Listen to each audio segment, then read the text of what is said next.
In this video, I'll be showing you how to fix your Wi-Fi name not showing on Android. It's a very simple method, so if you find this video helpful, be sure to drop a like and subscribe. But anyways, it can be really frustrating when you're not being able to connect to Wi-Fi and your Wi-Fi name isn't showing whenever you try and connect. So let's go to settings, go to connections, then go to Wi-Fi. And if it's not showing here, it could be incredibly frustrating. So we're going to fix that right now. The first thing I want you to do before anything is make sure that this problem is just on a specific device like your Android phone. Check on other devices like a PC or another phone. See if your Wi-Fi is working there, because it might just be that your Wi-Fi is out at that very moment. But if it's working on other devices, what you want to do is go back to your settings area, scroll down until you find general management. Then once you click on that, scroll down again and you're going to see reset. Then once you're here, all you want to do is go to reset Wi-Fi and Bluetooth settings. It says this will reset all your Wi-Fi and Bluetooth settings. This can't be undone, but it's gonna, any saved passwords that you have with Wi-Fi or Bluetooth, they're all gonna be reset, and you're gonna have to reconnect to those again. Then just press reset settings. Then what I would do is long press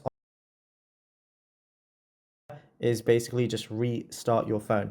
Then from there, all you want to do is go back to your Wi-Fi area and then just make sure to see if your Wi-Fi is there, and you should be all good to go. Now, if you found this video helpful, be sure to drop a like and subscribe, and also let us know in the comments what more tutorials you want from this channel in the future.